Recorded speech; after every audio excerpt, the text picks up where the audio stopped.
क्या बता रहे थे कि अगर अम्लीय मृदा है तो उसमें वैसे तो जैसे तत्व लिख के आए कि अम्लीय मृदा के लिए जिम्मेदार तत्व कौन सा है, तो वैसे क्या होता है कि अम्लीय मृदा अम्ल मतलब हाइड्रोजन आयन ना, मतलब वही तो हुआ। क्यों? और क्षार मतलब हाइड्रोक्सिल आयन OH माइनस। तो होता क्या है, ये डायरेक्ट नहीं निकलता है, ऐसा नहीं कि मुक्त अवस्था में पड़ा रहता है। तो अम्लीय मृदा में जो तत्व जिम्मेदार होते हैं अम्लीयता के लिए वो दो तत्व होते हैं, एक होता है एल्यूमिनियम और एक होता है लोहा। ठीक है, ये दो तत्व होते हैं। ये क्या करते हैं, किसी ना किसी अभिक्रिया में भाग लेते हैं और उस अभिक्रिया के फलस्वरूप H+ आयन रिलीज होते हैं। तो उनको रिलीज करने का काम, उनको बाहर निकालने का काम ये तत्व करते हैं। अगर ये ना हो तो हाइड्रोजन नहीं निकलेगा। जैसे एक अभिक्रिया तुम्हें बताते हैं।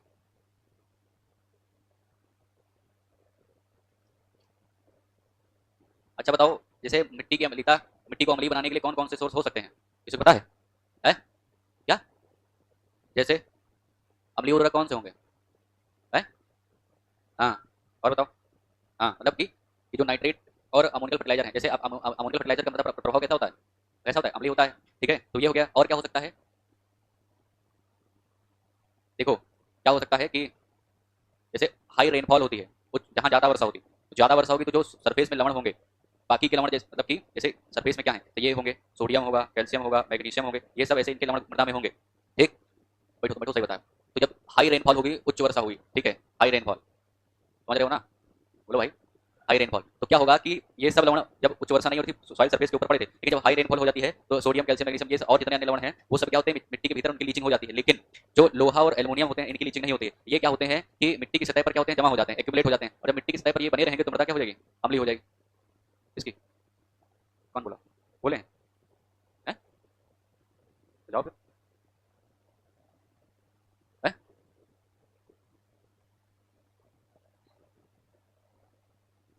क्या समझ में नहीं है, पूछो। इसकी इनकी लीचिंग नहीं होगी, ज्यादा सक्रिय तत्व हैं। ये तुरंत क्या करते हैं कि रासायनिक अभिक्रिया में भाग ले लेते हैं। अभी रिएक्शन बताएंगे बाद में, जाओ।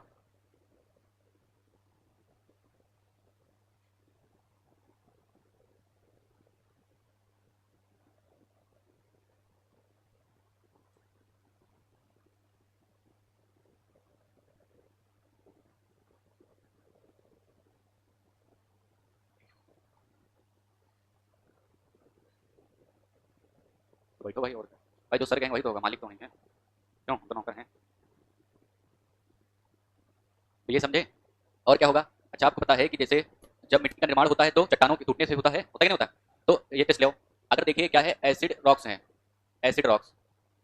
ठीक है, अब एसिड रॉक्स मतलब जैसे आप अब जानते हैं इग्नियस रॉक्स हैं। देखो इग्नियस रॉक्स मतलब आग्नेय चट्टानें है भैया।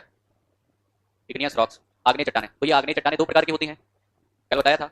एक क्या होंगी, एसिड इग्नियस रॉक्स, और एक क्या होंगी, बेसिक इग्नियस रॉक्स। तो अगर जिस मृदा की उत्पत्ति, जिस मृदा का फॉर्मेशन एसिड इग्नियस रॉक्स से हुआ है तो उसकी प्रकृति कैसी होगी, अम्लीय होगी कि नहीं होगी? तो एक होता है एसिड पेरेंट मटेरियल, ये मतलब नाम है उसका, पेरेंट मटेरियल, मतलब कि जिस भी मृदा की उत्पत्ति अगर एसिड रॉक से हुई है, जैसे कि ग्रेनाइट, ठीक है, डोनालाइट, रायोलाइट, तो ये क्या है, एसिड इग्नियस रॉक है। तो अगर इन खनिजों से मृदा की उत्पत्ति हुई है तो वो भी मृदा कैसी होगी, अम्लीय होगी। बाकी उर्वरक हो गए और हाई रेनफॉल हो गई, ठीक है, तो ये क्या बनाएंगे, मृदा को अम्लीय बनाएंगे। अब जैसे हम बता रहे थे, हाँ ठीक। अब देखिए, अब इसमें जैसे हम रिएक्शन लिख रहे हैं कि कैसे एल्युमिनियम क्या होता है कि जिम्मेदार होता है, ठीक है। देखो जैसे देखिए, हाँ जैसे देखो एल्युमिनियम है, ठीक है, एल्युमिनियम के कितने चार्ज लगे रहेंगे, ठीक, और फिर इसमें क्या है, एक सेकंड, चलो वाटर ले लेते हैं। ये हमारे बीएससी के नोट्स उसमें समझा रहे हैं, जैसे समझने के लिए है इसको हम थोड़ा सा बदल करके बता देंगे। जैसे मान लीजिए वाटर हो गया, अब यहाँ पर क्या होगा, ये एल्युमिनियम है, ठीक, तो यहाँ पर क्या बना लेगा, एल्युमिनियम का हाइड्रोक्साइड बन जाएगा। और देखिए यहाँ पर हमको हाइड्रोजन निकालना है, यहाँ पर कितने हैं, दो हैं। अब यहाँ पर हमको एल्युमिनियम हाइड्रोक्साइड बनाना है, ठीक, यहाँ पर ये एल्युमिनियम हाइड्रोक्साइड बन गया, ठीक है, और यहीं पर हमको एक H+ आयन भी निकालना है। अब ये बताइए यहाँ पर कितने हाइड्रोक्साइड करते हैं तब ये मतलब यहाँ पर जैसे दो लिख दिए, दो लिखे, होने कितने चाहिए थे, कितने चाहिए थे? अरे एल्युमिनियम की 3 वैलेंसी है, 3 होने चाहिए थे, उसको हमने लिखा नहीं उसमें, मतलब इस H+ को हमने यहाँ नहीं लिखा, उसको निकाल करके इधर लिख दिया। तो ये हमारे कहने का मतलब है ये H+ आयन जो रिलीज हुआ है किसके क्रिया के फलस्वरूप हुआ, इस एल्युमिनियम के फलस्वरूप। लिखा नहीं, आप चाहो तो उसको लिख लो, लेकिन हमने लिखा नहीं, उसको अलग करके बताया है, क्योंकि उसी से OH से ही वो हाइड्रोजन निकलेगा और यही हाइड्रोजन निकल करके फिर क्या बनाएगा, मृदा को अम्लीय बनाएगा। जैसे मान लो यही जैसे यहाँ पर ये हाइड्रोक्साइड है, ठीक है, एल्युमिनियम हाइड्रोक्साइड यही वाला हम लेकर रखे हैं, और फिर से मान लीजिए यहाँ पर H2O से क्रिया हो गई तो ये क्या बनेगा, अब देखिए एल्युमिनियम हाइड्रोक्साइड का अब वो वाला हाइड्रोक्साइड बन जाएगा, एल्युमिनियम OH का होल थ्राइस, ठीक है, और प्लस यहाँ पर फिर एक हाइड्रोजन निकल जाएगा, तो फिर से हाइड्रोजन निकला, नहीं समझे? हमारे जो सच तो हमारे कहने का मतलब है एल्युमिनियम यहाँ पर क्रिया कर रहा, तो यहाँ पर देखो हाइड्रोजन रिलीज हो रहा है कि नहीं, तो किसके घुसने से हाइड्रोजन निकल आया, एल्युमिनियम के। इसलिए जो अम्लीय मृदा होती है उनमें कौन से लवण की प्रधानता किस लवण के कारण होता है, तो वो होता है एल्युमिनियम और आयरन, ये ध्यान रखना, ठीक है। ऐसे कोई क्रिया हुई इसमें एल्युमिनियम जरूर जिम्मेदार होगा, समझ गए? तो ये बताना था कि ऐसे मतलब ये तो बहुत सारी रिएक्शन है तो ऐसे बता दिए, ठीक। अब जैसे आपको इसमें वो लिखाया गया था, जैसे अब जैसे क्या बोलते हैं, जैसे देखो क्या होता है, तो थोड़ा थोड़ा बता देते हैं। जैसे देखो, एक होता है इलेक्ट्रो न्यूट्रलिटी रेशियो, ठीक है। इलेक्ट्रो मतलब इलेक्ट्रॉन से रिलेटेड है, न्यूट्रलिटी मतलब उदासीनता, ठीक है। तो ये क्या होता है, मतलब लिखना नहीं, खाली समझ लो, ई आर। तो ये क्या होता है, sodium ion upon calcium ion, ठीक है। देखिए, कैल्शियम या क्लोरीन कर लो, क्लोरीन प्लस यहाँ पर सल्फेट। अब मुझे ये बताइए, अब कुछ समझ में आया, नहीं आया? इसको क्या बोलेंगे, इलेक्ट्रो न्यूट्रलिटी रेशियो। लिखना नहीं, खाली मैं बता रहा हूँ थोड़ा सा, ठीक। अब इलेक्ट्रो मतलब किससे संबंधित है, इलेक्ट्रो मतलब संबंधित है इलेक्ट्रॉन से, ठीक। न्यूट्रलिटी मतलब क्या है, उदासीनता, उदासीनता। तो अब देखिए, जैसे कोई भी हम क्या करते हैं कि रिएक्शन या कुछ फॉर्मूला होता है, हर इसके रिस्पेक्ट में बात करते हैं सोडियम के, हर जगह सोडियम को ही मतलब इसके रिस्पेक्ट में, इसके संदर्भ में बात करते हैं। तो ये जो इलेक्ट्रो न्यूट्रलिटी मतलब इलेक्ट्रॉन मतलब आयन, आयन किसमें होंगे, ये आयन ही तो है सब, तो ये कैसे उदासीन होंगे, तो सोडियम आयन और क्लोरीन और सल्फेट। अब देखिए क्लोरीन और सल्फेट ये प्लस माइनस है, तो उदासीन होंगे कि नहीं होंगे? तो ये एक रेशियो होता है, मतलब सूत्र होता है। तो ये भी मृदा का एक पैमाना है, ठीक है, कि ये रेशियो ज्यादा होगा कम होगा तो क्या होगा, समझे। तो ये सोडियम आयन और upon chlorine plus sulphate ion का क्या होता है, एक अनुपात होता है, ठीक है। इसी प्रकार होता है ईएसपी, एक्सचेंजेबल सोडियम परसेंटेज, समझे नहीं? एक्सचेंजेबल मतलब विनिमय सोडियम प्रतिशत, ठीक है। इसको लिखना नहीं, खाली थोड़ा थोड़ा देखो, एक होता है एक्सचेंजेबल सोडियम परसेंटेज, विनिमय सोडियम प्रतिशत, विनिमयशील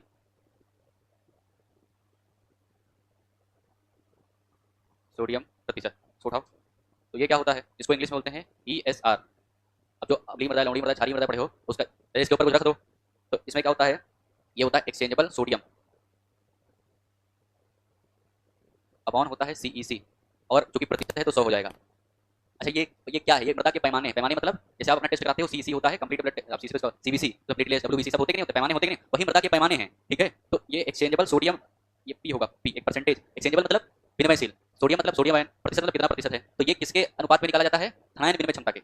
सीसी का मतलब क्या है, कैटायन एक्सचेंज कैपेसिटी, इसी को हिंदी में बोलते हैं धनायन विनिमय क्षमता।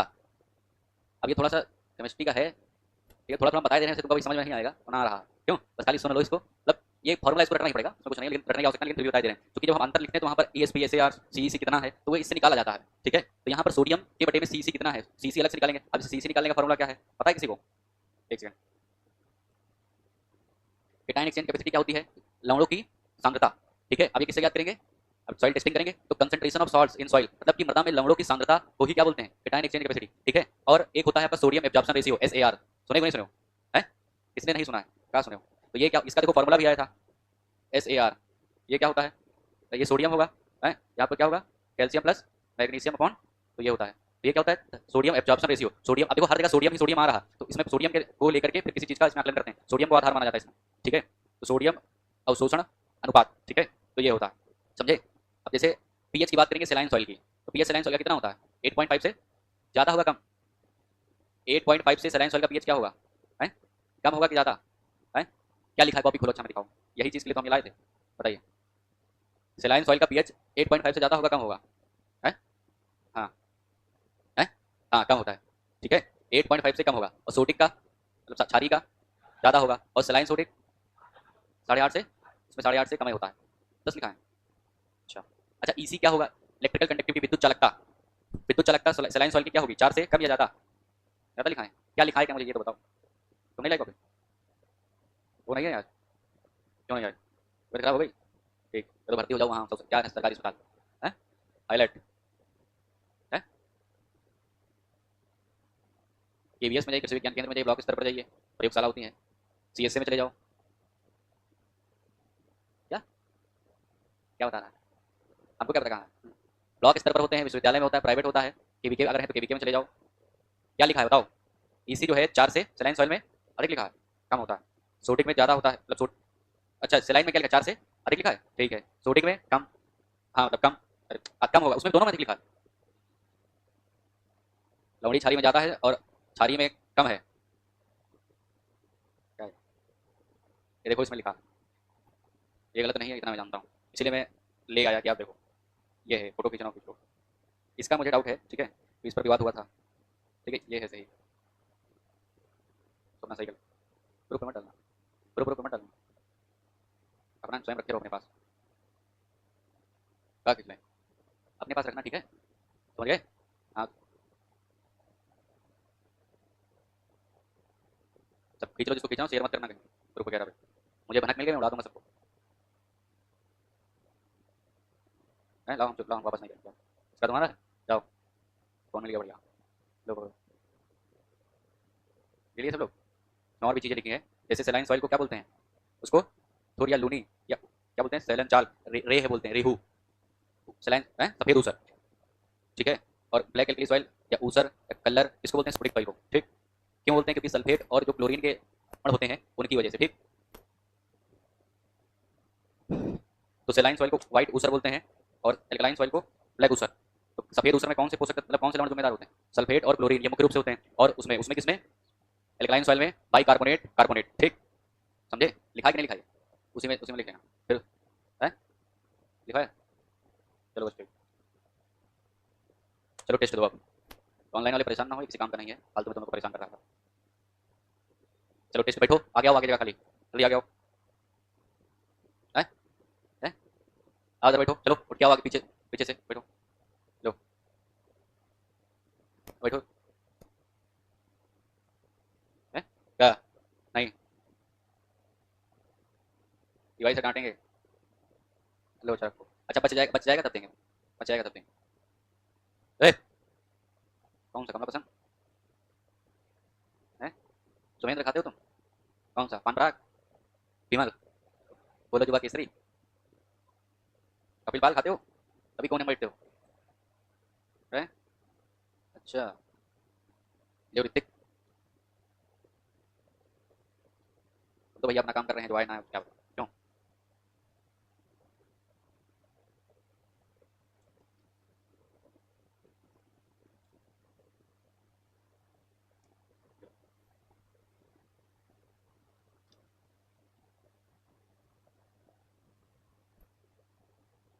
जो पकड़ो,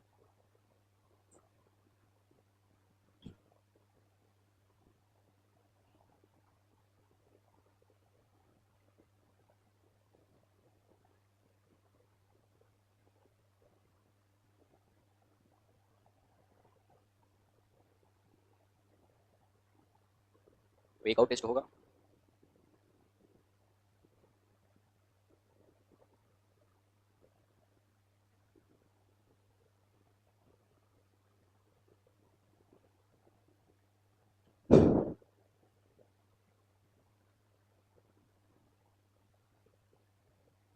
तो ये कौन है कौन है, उसके शांत रहो, कौन है वो, देखो मेरा नाम बता दो उसको, है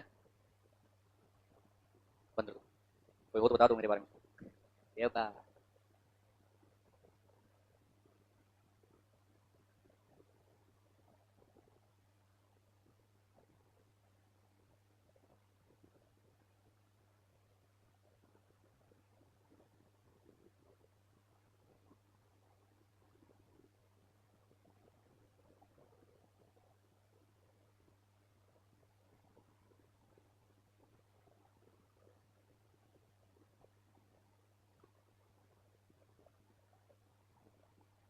ए गुनगुनाओ ना।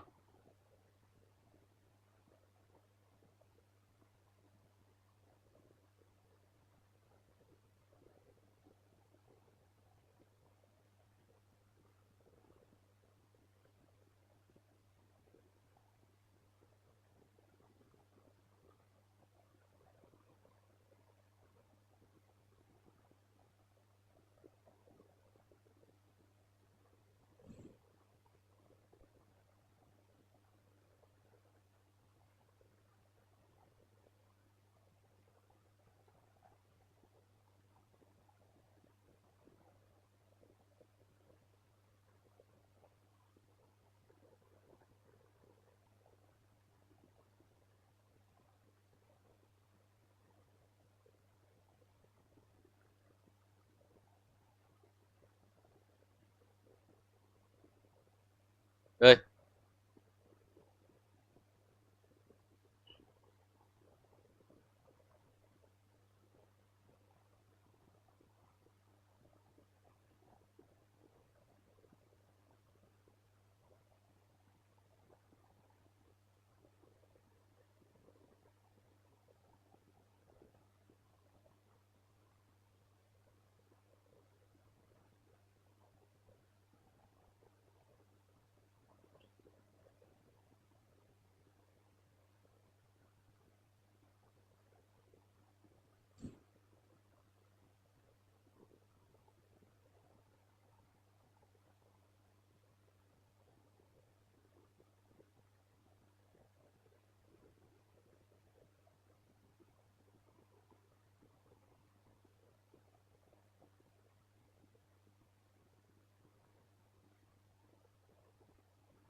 जो तुम लोग को दे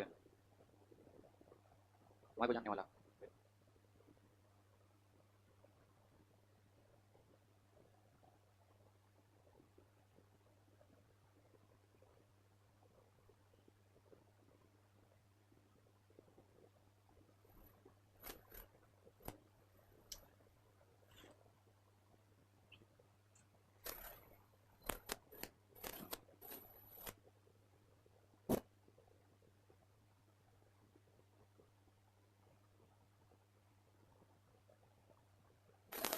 हाँ वो तो हमको कई बार बताएं सर।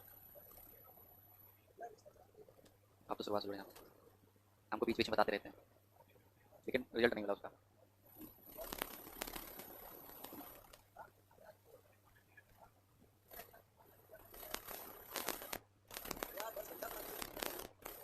नहीं 200 रुपये।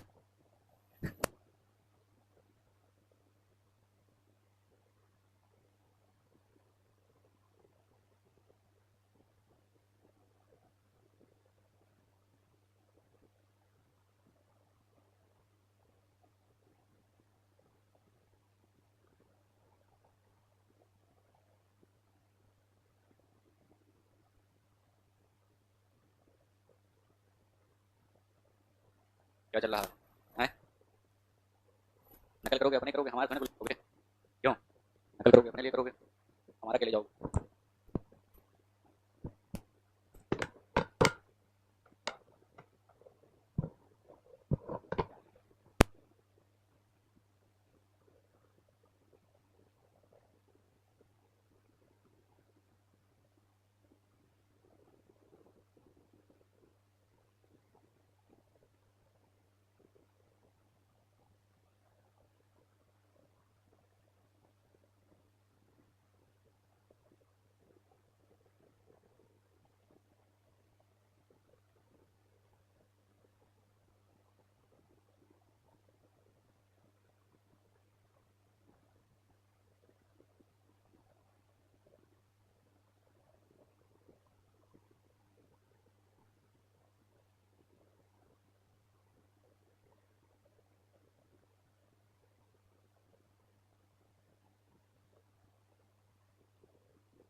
ए, शांत रहो। चलो आंसर देखो ये अपनी कॉपी पकड़ो है। कल एक टेस्ट और होगा फिर खत्म। फिर पिक्चर मसाला गरम मसाला। देखिए पहला क्वेश्चन है कि निम्न कथनों में से कौन सत्य नहीं है। मृदा उर्वरता का परीक्षण रासायनिक विधियों द्वारा किया जाता है। ठीक है। फिर लिखा है कि मृदा उत्पादकता का परीक्षण रासायनिक विधियों द्वारा किया जाता है। सुन तो लो पहले बीच में बोल देते हो है। अभी उड़ा दिए जाओगे। कौन है? कपिल शर्मा शो यहीं हो जाएगा अभी। चलो गाना सुनाओ पहले तुम गाना सुनाओ। सुनाओ यार। गलत बात सुनाओ आंसर नहीं बताएंगे। क्या क्या हो जाएगा? क्या अपना टाइम? तो अपना टाइम आ गया सुनाओ। गलत आंसर नहीं बताएंगे। गाना सुनाओ तुम। कौन? कोई गाना सुनाओ ना आंसर सही नहीं बताऊंगा।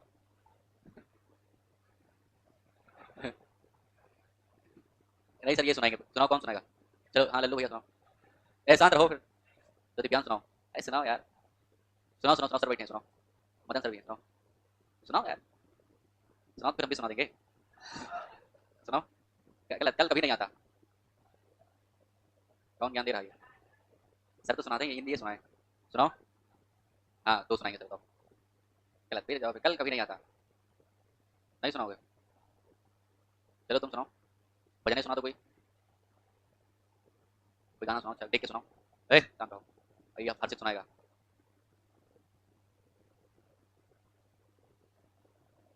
नहीं ठीक है चलो, कोई दिक्कत नहीं। तो जो भी सुनाएगा, तो तो फिर इसमें देखिए भी सुनाएगा वो। तीसरा विकल्प है उर्वरक मृदा का उत्पादक होना आवश्यक नहीं है। सही बात है। उत्पादक मृदा का उर्वरक होना आवश्यक होता है। सही है। सही बात लिखी। अब यहाँ पर देखिए लिखा है बी ऑप्शन, मृदा उत्पादकता। उत्पादकता, नॉट उर्वरता, not soil fertility, soil productivity. और कल वाली सीट निकाल के देखिए, सॉइल प्रोडक्टिविटी यानी कि मृदा उत्पादकता का जो परिभाषा है उसमें पादप भी लिखा था। पादप के साथ मृदा उत्पादकता का संबंध होता है, मिला करके तब उसको परिभाषित करते हैं। कपिल बैठो। तो उसका परीक्षण, मृदा उत्पादकता का परीक्षण केवल मतलब रासायनिक विधियों द्वारा नहीं किया जा सकता है। मृदा उर्वरता यानी सॉइल फर्टिलिटी, सॉइल की बात हो रही है, केवल सॉइल, तो उस सॉइल का परीक्षण रासायनिक विधियों द्वारा कर सकते हैं, मृदा उत्पादकता का नहीं। तो यहाँ गलत क्या है? बी वाला। ठीक देखे। सुनाओ यार, तुम लोग बेकार आदमी हो। सूक्ष्म जीवों को अधिकतम तापमान पर जीवित रह सकते हैं, thermophiles, thermophilic bacterias, B option. B. फिर जीवाणु भोजी विषाणु है, जीवाणु विषाणु, बी ऑप्शन। फिर पायराइट मुख्यतः पाया जाता है राजस्थान में। पायराइट में 20 से 22% लोहा और 22 से 24% सल्फर होती है। मृदा उर्वरता का ह्रास होता है। ये तो फिर आ गया भैया, जो मन हो लगाओ। ग्रेनाइट टेस्ट चट्टान है, आग्नेय चट्टान है, एसिडिक रॉक। मूंगफली की खेती किस संवर्धन को प्राथमिकता देती है? राइजोबियम। थर्मोफिलिक जीवाणुओं की वृद्धि किस तापमान पर अधिकतम होती है? थर्मो का मतलब सबसे ज्यादा टेम्परेचर, 50 से 60 डिग्री सेंटीग्रेड। मीजोफिल मतलब बीच में हो जाएगा। जैव उर्वरक है सूक्ष्म जीवों का कल्चर, ये तो सॉइल साइंस में क्वेश्चन रिपीट हुआ हो। फिर आगे देखिए, खेती की जाने वाली मतलब सॉइल साइंस मतलब उर्वरता वाले उसमें था। खेती की जाने वाली अधिकतर फसलों के लिए उचित तापक्रम होता है 15 से 40 डिग्री सेंटीग्रेड। ठीक है, किसी कोई डाउट? क्योंकि जो यहाँ पर किसी सीजन की बात नहीं की जा रही, यहाँ पर रबी खरीफ जायद सबकी बात की, तीनों सीजन को मिलाकर के उसका न्यूनतम और अधिकतम बताया गया है। तो खरीफ सीजन की, रबी सीजन की क्रॉप होती है तो 15 से 18 डिग्री सेंटीग्रेड टेम्परेचर उनको चाहिए होता है, तो वो 15 यहाँ लिखा है। फसलों को उगाने में कौन पीएच परास योग्य नहीं है? तो टी आलू वाला जो है काफी अम्लीय हो जाएगा वो। ठीक, चलिए। एजोफिकेशन क्या है? या नाइट्रोजन का मिश्र स्थिरीकरण के रूप में भी जाना जाता है, नाइट्रोजन का मुक्त स्थिरीकरण के रूप में भी जाना जाता है, या राइजोबियम बैक्टीरिया द्वारा नाइट्रोजन स्थिरीकृत के रूप में भी जाना जाता है। ठीक है, या वर्षा अथवा बर्फ द्वारा नाइट्रोजन प्रति के रूप में भी जाना जाता है। तो एजोफिकेशन का मतलब ये है कि राइजोबियम से, और राइजोबियम मतलब क्या है? ये नाइट्रोजन का फिक्सेशन करेगा, तो यहाँ पर सी ऑप्शन होगा। ठीक, शब्द है, शब्दावली है, बाकी और कुछ नहीं। अगला है, निक्षालन द्वारा नाइट्रोजन की हानि सबसे अधिक किस रूप में होती है? नाइट्रेट के रूप में। ठीक है, क्योंकि अमोनिकल फर्टिलाइजर क्या होती है? चिपक जाते हैं, नाइट्रेट चिपकते नहीं, वो लीच कर जाते हैं। कौन मृदा उर्वरता को प्रभावित करने वाला प्राकृतिक कारक नहीं है? हवा। पूछा गया नहीं है ना। उत्तर प्रदेश में लगभग कितने लाख हेक्टेयर लवणीय क्षारीय मृदा का क्षेत्रफल है? 12.4। ठीक है, बदलता रहता है। लवणीय मृदा का घुलनशील लवणों की कुल मात्रा कितने परसेंट होती है? 0.1 से 0.2%। क्षार रोधी फसल है लोबिया। कौन सी मृदा किस अधिकतम क्षेत्र क्षमता रखती है? मटियार। एक समय में बीज एवं खाद की बुआई एक साथ करने वाला यंत्र? सीड कम फर्टिलाइजर, मतलब सीड कम सीड फर्टी कम ड्रिल या सीड कम ड्रिल, मतलब लाल मृदा में निम्नलिखित में से किन तत्वों की कमी पाई जाती है? फास्फोरस और नाइट्रोजन। जैविक उर्वरकों का मुख्य कार्य क्या होता है? जैविक क्रिया को बढ़ाना। नहरों के किनारे वाली भूमि किस प्रकार की होती है? लवणीय। यहाँ क्या है? कुछ नहीं, कोई नहीं, लवणीय मृदा होगी ना। क्या? नहरों के किनारे क्षारीय लिखा है, किसने बताया? हाँ लवणीय बताया है। तो यहाँ कोई नहीं होगा। जल भराव की स्थिति में धान की फसल किस रूप में नाइट्रोजन प्राप्त करती है? Ammoniacal fertiliser, ammonium ion. मृदा चरण प्रक्रिया का सही क्रम क्या है? सीड ड्रिल गली। क्षारीय ऊसर भूमि में धान के पौध की रोपाई के लिए उचित उम्र होती है 35 से 40 दिन। मृदा का गहरा रंग लक्षण है इसकी अधिक उत्पादकता। जीवांश पदार्थ मदद करता है सभी में। सबसे अधिक अम्लीय उर्वरक अमोनियम सल्फेट, क्योंकि इसकी इक्विवेलेंट एसिडिटी सबसे कम होती है। अधिकांश फसलों की बढ़ोतरी की गति तब कम हो जाती है और पूर्ण रूप में बंद हो जाती है जब मृदा में ऑक्सीजन की पूर्ति कम होती है, 4%। B option. सामान्य कृषि योग्य मृदा की पीएच 6.5 से 7.5 होता है, यहाँ 8 मान लीजिए। जड़ोल मृदा होती है स्तरीय मृदा। मृदा जिनमें 35% बालू, 45% और 20% के लिए हो तो वो होगी दोमट। स्तरीय, सी ऑप्शन स्तरीय, तो दोनों सही लिखा है, गलत नहीं। मृदा जिसका पीएच 8.5 से अधिक हो, क्षारीय मृदा। 2:1 ट्राई फार्मिक फैलने वाले सिलिकेट लेकी धारण विनिमय क्षमता 80 से 120 मिली इक्विवेलेंट पर 100। ठीक है, फिर मृदा सबसे ज्यादा सीसी किसकी होती है? ह्यूमस की। ठीक है, फिर वर्मिकुलाइट, फिर इलाइट, फिर माउंट मॉरिनोलाइट। सबसे ज्यादा किसकी होगी? ह्यूमस की। ठीक, मृदा विलयन के किस पीएच पर H2PO4 और H2PO4 की मात्रा समान होती है? 7। उदासीन पर। हवा और पानी द्वारा मृदा के एक स्थान से टूटने और दूसरे स्थान पर पहुंचने कहते हैं मृदा पर्दन। 35 का पीए तो सॉइल साइंस वाले में बताया था ना, खाद उर्वरक वाले में 17 1.724। क्या? Very good. निम्न में से कौन सा सूक्ष्म जीवी मृदा में नाइट्रिफिकेशन करता है? नाइट्रोसोमोनास। किस शाखा का मृदा की उत्पत्ति वर्गीकरण वर्णन अध्ययन कहते हैं? पेडोलॉजी। एडोलॉजी क्या होता है? कि प्लांट न्यूट्रिएंट का पौधों की ग्रोथ के साथ रिलेशन। ठीक है। मिट्टी में CO2 की सांद्रता 0.25%। मृदाओं में उच्चतम कार्बनिक पदार्थ होता है, इसमें इनमें कोई नहीं, क्योंकि ए ओ हॉर्जन में होता है। सॉइल प्रोफाइल पढ़े हो ना, तो ओ तो पाया जाता है जंगली मृदाओं में, और उनको क्या बोलते हैं, वर्जिन सॉइल। और जो हम लोग खेती करते हैं उनको अरेबल सॉइल बोलते हैं। अरेबल सॉइल में वो पाया नहीं जाता। अब भैया हाँ, तो इसमें कोई नहीं होगा। अगर यहाँ पर ओ लिखा होता तो हो जाता। बोरॉन की कमी सामान्यतः होती है लेटेराइट मिट्टी में। पीएच माप इसके बारे में जानकारी देता है। सक्रिय अम्ल, एक्टिव एसिडिटी बताता है, H+ आयन होते हैं ना, उनकी सांद्रता बताता है। सक्रिय अम्लता मिट्टी के रंग की माप होती है मुनसन कलर चार्ट द्वारा। बताएगा कि नहीं बताएगा? हाँ, याद रखना, मिट्टी में जैविक पदार्थ की उच्च मात्रा अच्छी नहीं होती है। इसके लिए, किसके लिए? सड़क निर्माण के लिए। ठीक है। और क्या होगा बताओ? और सबके तो फायदेमंद ही है, पौधों के विकास के लिए, सूक्ष्म जीवाणु के क्रियाकलाप के लिए, मिट्टी वातन के लिए, इसकी सड़क निर्माण के लिए होना चाहिए। सड़क निर्माण से क्या मतलब है? सड़क निर्माण में कोई कार्बनिक पदार्थ होना चाहिए का? कि कार्बनिक पदार्थ मिट्टी में होगा तो सड़क निर्माण, मतलब एक बार रोड बना देंगे मेंटेन बनी रहेगी, हरी भरी रहेगी, इससे कोई मतलब नहीं है। मिट्टी निर्माण इससे प्रभावित नहीं होता है। हवा, भारत में अधिकतम क्षेत्रफल धारण करने वाला मिट्टी समूह है जलोढ़ मिट्टी। प्रोटोवीना है। प्रोटोवीना है कि मिट्टी पदार्थ पर विष्ट से भरी, विष्ट मतलब विष्टा, विष्टा मतलब अपशिष्ट पदार्थ से भरी हुई पशु बिल। मिट्टी में ताप प्रवाह होता है चालन द्वारा। हाँ, मतलब महान चालन विकर्ण। तो चालन क्या होता है कि जब उसमें पदार्थ के कण के माध्यम से अपने स्थानीय रहते अपनी ऊर्जा दूसरे को स्थानांतरित कर देते हैं, तो वो विधि क्या कहलाती है? चालन। तो मिट्टी के कण होते हैं वहीं पे, अपनी ऊर्जा दूसरे को दे देते हैं। भारत में काली कपासी मृदा निकली है। अति असितासम, इसका मतलब यह है कि ये इग्नियस रॉक से इसकी उत्पत्ति हुई है। और काली कपासी मृदा कहाँ कहाँ पाई जाएंगी? गुजरात में, महाराष्ट्र में, और मध्य प्रदेश और महाराष्ट्र के बीच का एरिया है। और हाँ, और इसमें कौन कौन सी फसलों की खेती कर सकते हैं? कपास, मूंगफली, सोयाबीन है, इन सबकी खेती की जा सकती है। तो किसके कितने सही हैं? जरा गिन के बताओ मुझे।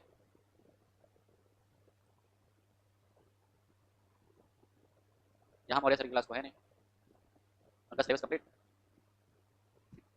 गुलाब, था, शहर, दवा, क्या क्या है? तो गुलाब सबसे पहले पढ़ाना चाहिए था। है? चेक कर लिए सबसे ज्यादा किसके सही है? 30 किसी के सही है? हाँ,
कम से कम इतना तो याद तो करते हो, तो याद भी तो नहीं करता।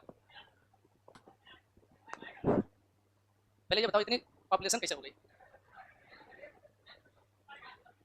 बता दो, सेल्फ स्टडी से इतना नहीं ज्यादा सेल्फ स्टडी करते हैं। हाँ, हाँ?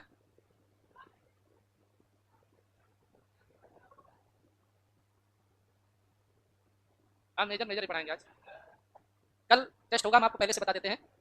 बायो के रहेंगे कोई चीज जोलॉजी, और जोलॉजी रहेगा, एग्रोनॉमी रहेगा, और पशुपालन रहेगा। सब मिला के 50 क्वेश्चन। हाँ, कल टेस्ट होगा 50 क्वेश्चन के। और बता दो, सब लोग आ जाएंगे टेस्ट पेपर देने कल। हम्म? उनकी गलत सोच है, उनकी बहुत ज्यादा गलत सोच। अभी बहुत, अभी भैया आते रहो, बहुत जरूरी है आना। इस बात को समझ लो, नहीं पछताएंगे तो क्या भैया, पछताना हो तो नहीं आओगे तो है। क्या जरूरी है? Self study. अच्छा अच्छा अच्छा अच्छा, वो तो हम भी समझते हैं, सेल्फ स्टडी बहुत जरूरी है। चलो ठीक है, हम कुछ क्वेश्चन बोलते हैं, जो नए क्वेश्चन है नोट कर लेना। आ जाओ आ जाओ।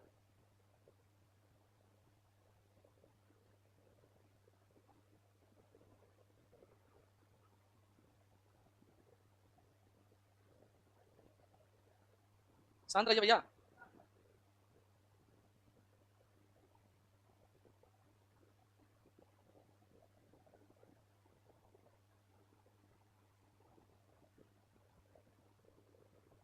भैया बता दो कम से कम।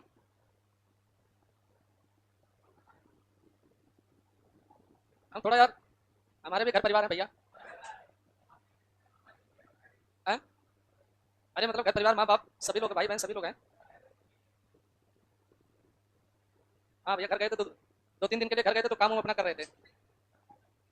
हाँ, तोरी तुड़ाई कर रहे थे, गन्ने की सिंचाई कर रहे थे। तो भैया वो भी जरूरी है, अगर वो नहीं करेंगे तो घर वाले तो रोज काम करते हैं।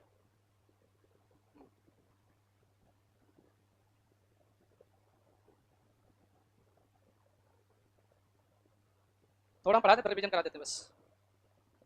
आम का सीजन आने लगा क्या?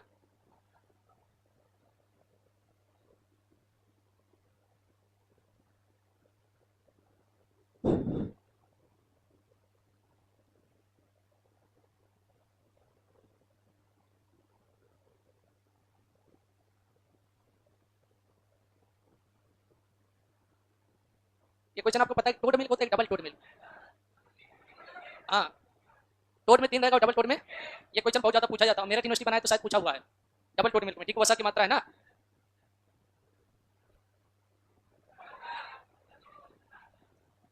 कबूतर से क्वेश्चन आएगा ना? नहीं पढ़ाया क्या? कबूतर मेढक में पढ़ाया नहीं क्या? रुके रहो, 1 मिनट रुके रहो। ये सब नहीं पढ़ाया क्या? हाँ? चलो लिखो, पहला क्वेश्चन लिखो फटाक से। शांत रहिए ओए।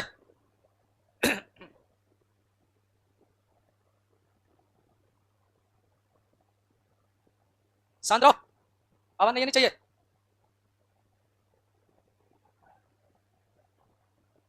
तो पहले लिखो फ्रीजिंग पॉइंट, हेडिंग डालो फटाफट।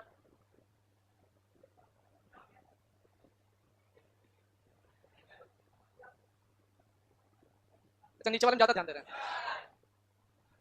फ्रीजिंग पॉइंट, चलो लिखो फटाफट, जो जरूरी है, मेजर मेजर पॉइंट देखो। आवाज बिल्कुल नहीं, शांत रहिए, ठीक है। फ्रीजिंग पॉइंट, फ्रीजिंग पॉइंट जिसे बोलते हैं दूध का हिमांक, हिंदी में लिख लेना दूध का हिमांक। तो फ्रीजिंग पॉइंट या दूध का हिमांक इसमें लिख लो। तो देखो, जिस तापमान पर दूध जम जाता है, जिस तापमान पर दूध जम जाता है, जिस तापमान पर दूध जम जाता है, उसे दूध का हिमांक कहा जाता है।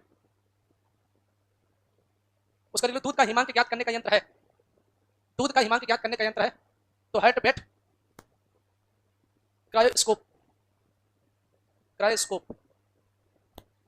दूध का हिमांक ज्ञात, तो जिस तापमान पर मिलकर दूध जम जाता है उसे बोलते हैं दूध का हिमांक या फ्रीजिंग पॉइंट बोला जाता है, ठीक है।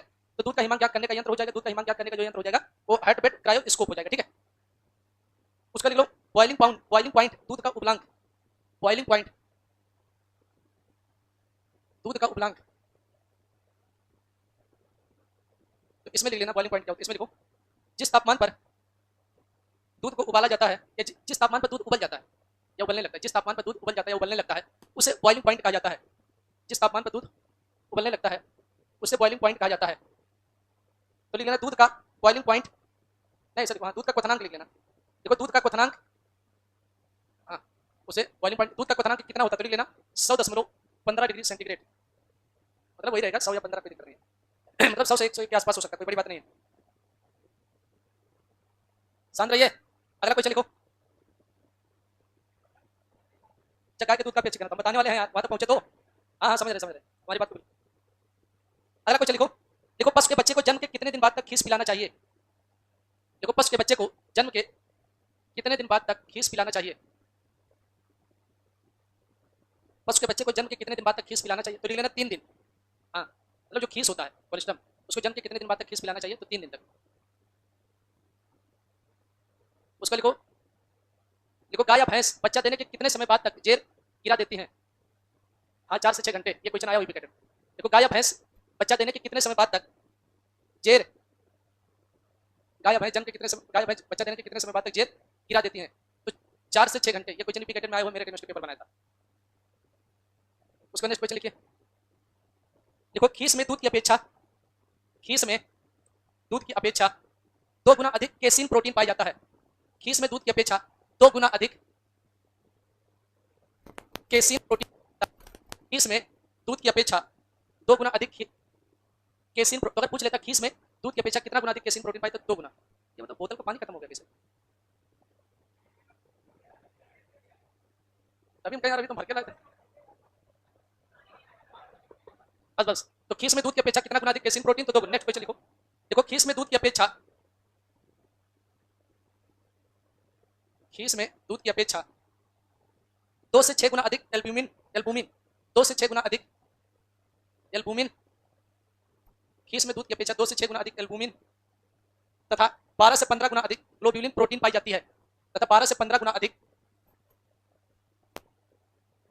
ग्लोब्यूलिन प्रोटीन पाई जाती है। तो हमने आपको पहला क्वेश्चन बताया कि खीस में दूध की अपेक्षा कितना गुना अधिक केसीन प्रोटीन तो 2 गुना। ठीक है, तो दूध का सफेद रंग किसके कारण? केसीन नामक प्रोटीन के कारण। दूध में पीला रंग कैरोटीन नामक प्रोटीन के कारण। ठीक है, तो खीस में दूध की अपेक्षा केसीन तो 2 गुना, खीस में दूध की अपेक्षा एल्बुमिन प्रोटीन हो जाएगा तो हमारा 2 से 6 गुना हो जाएगा, 12 से 15 गुना ग्लोब्यूलिन प्रोटीन हो जाएगा। नेक्स्ट क्वेश्चन लिखिए। देखो खीस में दूध की अपेक्षा 9 गुना अधिक कैरोटीन खीस में दूध की अपेक्षा 9 गुना अधिक खीस में दूध की अपेक्षा 9 गुना अधिक कैरोटीन तथा 17 गुना अधिक लोहा पाया जाता है तथा 17 गुना अधिक लोहा पाया जाता है।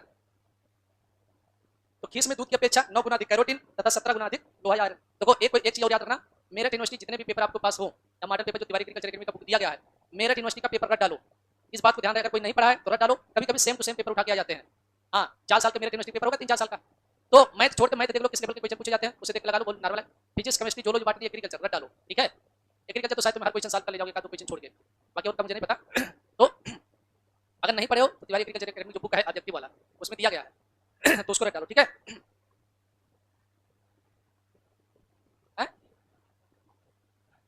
170 राइट। कौन है? हाँ, तो अगर ऑप्शन 11-12 नहीं, हाँ तो 10 होगा, सही है 10, कोई बात नहीं। देखो आसम मक्का की भी अरहर की, दोनों क्या याद रखना, वहाँ ऑप्शन के अनुसार डिपेंड करे। हाँ दोनों है, हाँ दोनों, अगर दोनों ऑप्शन है तो पहले ऑप्शन मक्का। और देखो हो सकता है बाई चांस किताब ना, अगर हो सकता है सब हर कोई भूल सकता है, थोड़ा कंफ्यूजन हो सकता है, तो अगर लगवा दिया तो तुम्हें पता, तो अपने हिसाब से इंटरमीडिएट के अकॉर्डिंग पूरा आंसर सही करना। इस बात को मेरी नोट कर लेना, पेपर उसी लेवल को उम्मीद आएगा। और ये जो नेमरा सुंडा लेके घूम रहे हो इससे कुछ नहीं होने वाला। हाँ रख दियो, बहुत अच्छा काम किया हो। और ये जो हमने खरीदवाया तो वो पूरा पढ़ डालो एक तरफ से, वो पूरा समझ लो, बहुत महत्वपूर्ण, मैक्सिमम क्वेश्चन वहां से भी आएंगे। नोट्स ये सब ज्यादा कुछ नहीं पढ़ना है, नोट्स पढ़ो, इंटरमीडिएट की किताब पढ़ो, ऑब्जेक्टिव थ्योरी सारांश यही सब पढ़ो जो पढ़ाएगा, बस इससे ज्यादा है। ये नहीं हर सब्जेक्ट कम से कम रोज पढ़ो, ये नहीं होना चाहिए कि एक दिन हमें आज हम बायो पढ़ लिए, अब बायो हमारे टाइम आए तो बायो छोड़ दे, खत्म हो गया, पढ़ी नहीं पाए, जब पेपर का दिन आया खत्म उसके। हाँ ये नहीं, रोज डेली पढ़ो। अगर 10 दिन अगर कम सोगे तो कोई दिक्कत नहीं होगा। हमने देखा एक बच्चा भी, हम जा रहे थे बीटेक बच्चा, हमने देखा वो पढ़ते पढ़ते मेज पे सो गया, पढ़ते पढ़ते हमने देखा मेज पे ही सो गया बैठे बैठे। चलो भाई मेहनत कर रहा होगा तो कहीं ना कहीं जरूर दिखेगा। चलो अगला क्वेश्चन लिखो। ये तो तुम्हें पता होगा, गाय के दूध में वसा की मात्रा 3.5%, वसा रहित ठोस की मात्रा 8.5%। ये क्वेश्चन पूछा जाता है। भैंस के दूध में वसा की मात्रा 6, वसा रहित ठोस पदार्थ की मात्रा 9%। ये क्वेश्चन यहाँ से पूछे जाते हैं। टोट मिल्क का तुम्हें पता है, टोट मिल्क में वसा की मात्रा 3, वसा रहित ठोस के 8.5 और डबल टोट में 1.5 और 9 रहेगा। ठीक है, उसका लिखो, लिखो पूर्ण क्रीम दूध में वसा की मात्रा, फुल क्रीम मिल्क, लिखो पूर्ण क्रीम दूध में वसा की मात्रा, तो इसमें लिख लेना 6% होता है फुल क्रीम मिल्क।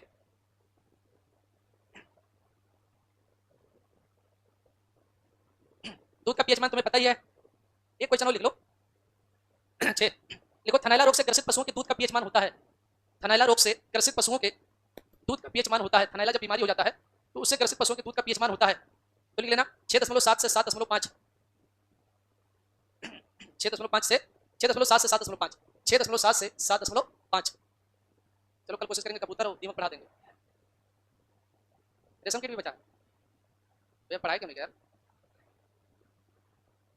दीमक, रेशम कीट, मधुमक्खी, चलो ठीक, दीमक, रेशम कीट, कबूतर, ये 3 चैप्टर तो मतलब आना तक क्वेश्चन रहते हैं, आप देख लो कि आए होंगे, आया ना? हम जानते हैं। चलो ठीक है, उसका लिखो खीस अम्लीय होता है, खीस या कोलेस्ट्रॉल में जो खीस होता है वह अम्लीय होता है। उसका लिखो दूध का अपवर्तनांक होता है, दूध का अपवर्तनांक होता है, तो लिखो दूध का अपवर्तनांक जो होता है, देखो 1.344 से 1.344 से 1.348, 1.344 से 1.348। उसका लिखो पानी का अपवर्तनांक होता है 1.33। ठीक है, उसका लिखो दूध का गाढ़ापन मापने की इकाई है पायस, दूध का गाढ़ापन मापने की इकाई है पायस। उसका लिखो दूध का गाढ़ापन मापने वाला यंत्र है विस्कोसीमीटर, दूध का गाढ़ापन मापने वाला यंत्र है तो विस्कोसीमीटर, विस्कोसीमीटर, तो दूध का गाढ़ापन मापने का यंत्र विस्कोसीमीटर। उसका लिखो दूध का गाढ़ापन होता है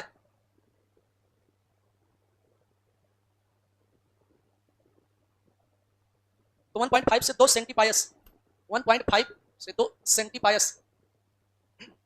बायो तुम सब चैप्टर के पीछे वाला पढ़ लिए, लास्ट में जो 2-2.5 दिए। फिजिक्स अगर नहीं पढ़े हो तो पढ़ लो, केमिस्ट्री भी पढ़ लेना। और मैथ के जो एग्जांपल हो वो लगा, जैसे दो बिंदुओं की दूरी ज्ञात करने सूत्र यहाँ से आना था, क्वेश्चन आता है, क्रमचय संचय से आएगा क्वेश्चन। ट्रिग्नोमेट्री में जैसे साइन 720 अंश का मान, साइन 445 अंश का मान, तो ये सब आपको ज्ञात करने का आएगा। इस बात एक पी वाला आएगा, एक सी वाला आएगा, क्रमचय संचय, और समांतर श्रेणी आएगा, यहाँ से आप याद रखना। स्टैटिक्स में एक आएगा, स्टैटिक्स में जैसे समांतर माध्यमातिका बहुलक, यहाँ से क्वेश्चन आना तय है, ये आपको याद रखना है।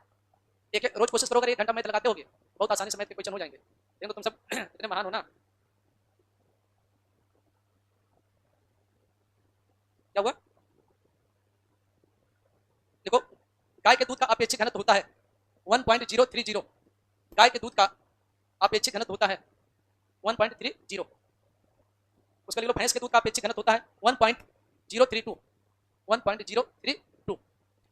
अरे यार रुको, और क्वेश्चन सब लेके आए हैं, नोट करा देंगे। हाँ ब्रह्मास्त्र भैंस का है। देखो हम क्वेश्चन बोल रहे हैं, तुम्हें याद होगा मैक्सिमम जो जनरल टाइप क्वेश्चन जो मैक्सिमम पूछे जाते हैं। जैसे आपको पता होगा गाय का ओस्ट्रल साइकिल 21 दिन का, 18 से 21 दिन। गाय का हीट पीरियड 24 से 36 घंटा, ये भी क्वेश्चन आते हैं। गाय का ओस्ट्रल साइकिल 18 से 21 दिन और हीट पीरियड 24 से 36 घंटा। और गायों के दो ब्यातों के बीच का समय अंतराल लगभग कितना होना चाहिए? 12 से 14 माह। मतलब गाय में दो ब्यातों के बीच का समय अंतराल लगभग कितना? तो 12 से 14 माह होना चाहिए। विश्व में सबसे अधिक दूध देने वाली गाय की नस्ल, वैसे होलिस्टीन फ्रीजियन नहीं आता, उससे पहले उबरे बलाका जो विलुप्त हो गई है, वो उबरे बलाका, उसके बाद होलिस्टीन फ्रीजियन आएगा। ठीक है। गाय की श्वास गति 12 से 16 बार प्रति मिनट, ये आपको याद होना चाहिए। गाय की नाड़ी गति 40 से 50 और नाड़ी गति ऑक्सीजन धमनी से ज्ञात किया। ओए तमाचा मारेंगे भी खींच के, हम इधर चिल्ला रहे हैं, उसके कान में फूंक रहा है नालायक। उसके बाद देता है गाय के दूध में पानी की मात्रा 86, वसा की मात्रा 4.5, प्रोटीन 3.5, दुग्ध शर्करा मतलब लैक्टोज 4.8। उसमें गाय के शरीर का औसत तापमान 101, 101 डिग्री करके कुछ फारेनहाइट आ सकता है, या 38.5। हाँ, गाय के मांस को बीफ, गाय के दूध का पीला रंग कैरोटीन। ठीक है। गाय के खीस में प्रोटीन की मात्रा लिखो। हाँ 16 से 17% होता है गाय के खीस में प्रोटीन की मात्रा, तो 16 से 17% होता है। बाकी गाय के दूध में SNF पता, सॉलिनाट फैट, वसा रहित ठोस पदार्थ, गर्भकाल भी पता आप सबको। देखो ये सब चीज तब समझ में आता है जब आप शुरू से पढ़ाए हो, तब समझ में आता है। ठीक है। और लास्ट में फिलहाल कोशिश यही है कि हो जाए आपको क्वेश्चन। तो ये हो गया। दूध से दही में बदलने वाले जीवाणु आपको पता है, स्ट्रेप्टोकोकस लैक्टिस, लैक्टोबैसिलस में लैक्टिस भी होता है, ये आपको याद रखना। ठीक है।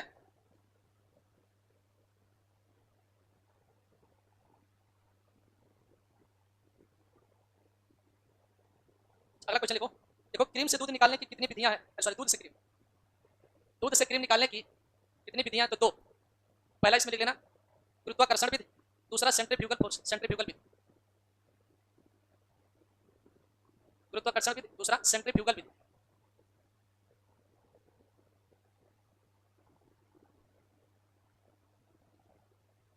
अगला लिखो क्रीम निकालते समय दूध का तापमान होना चाहिए, क्रीम निकालते समय दूध का तापमान होना चाहिए 40 डिग्री सेंटीग्रेड। क्रीम निकालते समय दूध का तापमान होना चाहिए तो 40 डिग्री सेंटीग्रेड।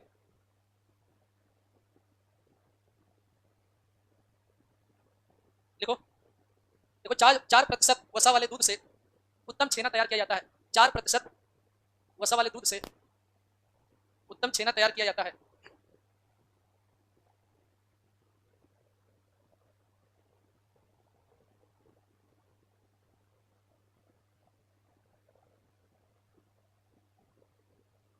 अगला क्वेश्चन लिखो। देखो पनीर में नमी की मात्रा 40%, पनीर में नमी की मात्रा 40%,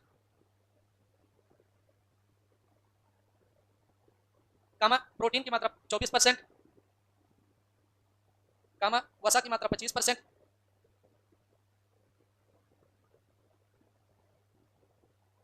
तथा खनिज पदार्थ की मात्रा 4% होती है। उसको लिखो घी में वसा की मात्रा होती है, इसमें लिख लो। अच्छा देखो घी में वसा की मात्रा 99% होती है।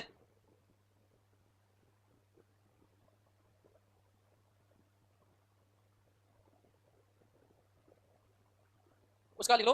देखो घी में सुगंध आने का कारण है डाई एसिटिल, घी में जो सुगंध आता है डाई एसिटिल, घी में सुगंध आने का कारण है तो डाई एसिटिल।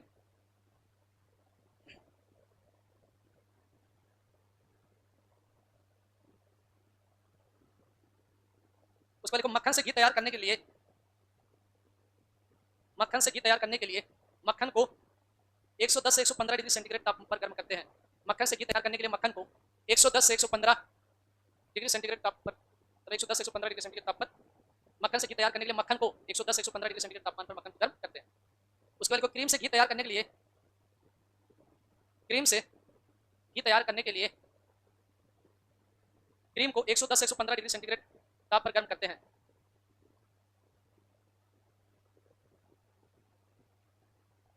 दोनों वही है तापमान, मक्खन से घी और क्रीम से घी दोनों। LTST बताया होगा, लो टेम्परेचर हाइट। यहाँ से क्वेश्चन आने के पूरे चांस रहते हैं। चलो एक बार नोट करा देते फिलहाल। लिखो LT low temperature long time, LT लो टाइम में दूध को 145 डिग्री फ़ारेनहाइट या 145 डिग्री फ़ारेनहाइट या 65 डिग्री सेंटीग्रेड ताप पर दूध को 30 मिनट तक गर्म किया जाता है। LT low temperature long time, तो 145 डिग्री फ़ारेनहाइट या 65 डिग्री सेंटीग्रेड तापमान पर दूध को 30 मिनट तक गर्म करते हैं। कितने मिनट तक? 30 मिनट तक गर्म करते हैं। ये आपको याद रखना, ठीक है? मोबाइल बच्चा टाइम नहीं देखो, पढ़ाई करो, नहीं लाठी एक बार की जाएगा हाथ नहीं उठेगा। उसके बाद कोई HTST high temperature short time, HTST एक कहाँ गई बच्चा तुम्हारे साथ हैं? क्या करोगे? काम तो तबीयत सबका तबीयत खराब होता है, दो को पहले खराब होता है, एक का दिमाग इसका भी खराब। देखो हाई टेम्परेचर शॉर्ट टाइम, इसमें लिख लो इस विधि में दूध को 161 डिग्री फ़ारेनहाइट 161 डिग्री फ़ारेनहाइट या तथा 71 से मतलब 72 जो भी समझ लेना, 71 डिग्री सेंटीग्रेड तापमान पर दूध को 15 सेकंड के लिए गर्म करते हैं। 15 सेकंड के लिए गर्म करते हैं।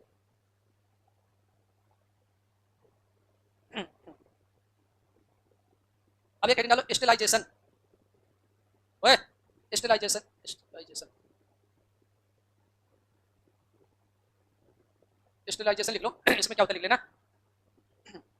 देखो दूध के अंदर उपस्थित सभी प्रकार के जीवाणुओं को नष्ट करने के लिए, दूध के अंदर उपस्थित सभी प्रकार के जीवाणुओं को नष्ट करने के लिए, दूध के अंदर उपस्थित सभी प्रकार के जीवाणुओं को नष्ट करने के लिए दूध को 108 से 111 डिग्री सेंटीग्रेड तापमान पर 108 से 111 डिग्री सेंटीग्रेड तापमान पर 20 से 30 मिनट तक गर्म करते हैं। 20 से 30 मिनट तक गर्म करते हैं।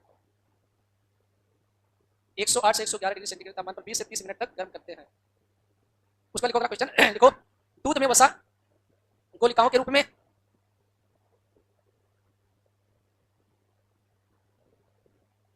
दूध में वसा गोलिकाओं या इमल्सन के रूप में पाई जाती है। दूध में वसा गोलिकाओं या इमल्सन के रूप में पाई जाती है। दूध में जो वसा होता है वह गोलिकाओं या इमल्सन। उसका लिखो दूध में प्रोटीन कोलाइडल, कोलाइडल के रूप में पाई जाती है। उसका लिख लो, लिखो दुग्ध में लैक्टोज तथा खनिज पदार्थ घोल के रूप में पाई जाती है, सॉल्यूशन। दुग्ध में वसा गोलिकाओं या इमल्सन के रूप में, दुग्ध में प्रोटीन कोलाइडल के रूप में, लैक्टोज तथा खनिज पदार्थ घोल या सॉल्यूशन के रूप में पाई जाते हैं। देखो क्रीम में वसा की मात्रा अधिक होने के कारण इसका रंग पीला होता है। क्रीम में वसा की मात्रा अधिक होने के कारण इसका रंग पीला होता है।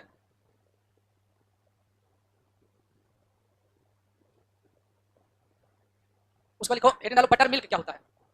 बटर मिल्क, हेडिंग डालो बटर मिल्क। इसमें लिखो लिखो दूध अथवा क्रीम का वह भाग,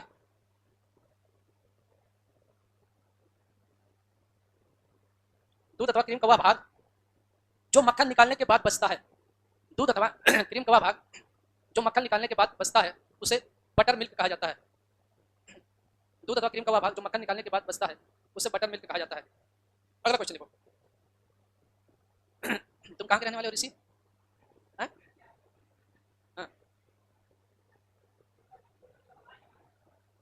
पश्चिम बंगाल के? अरे कौन सा डिस्ट्रिक्ट है? अच्छा मैनपुरी। अच्छा भाभी, तभी तुम लगता ही वैसे हो, क्योंकि मैनपुरी इटावा वाले अपने आप को दादा समझते हैं।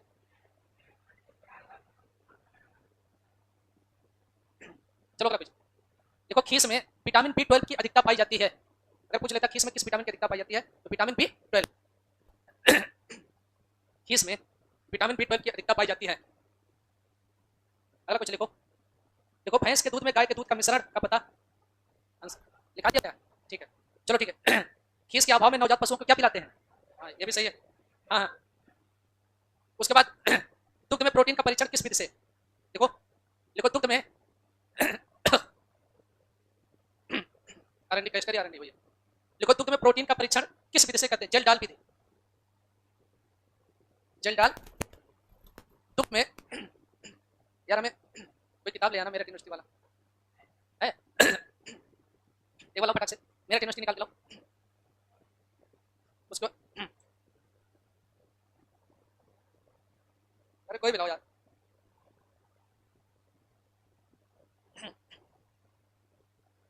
हैं?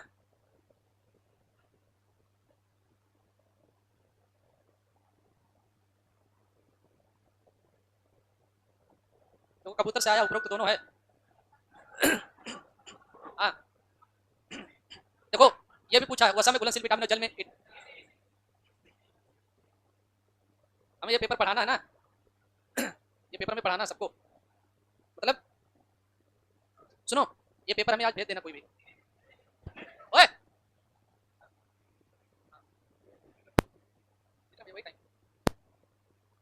प्रकाश का टेस्ट होगा और इलेक्ट्रिसिटी का रिवीजन होगा आप सबका, जो हम बताए हैं।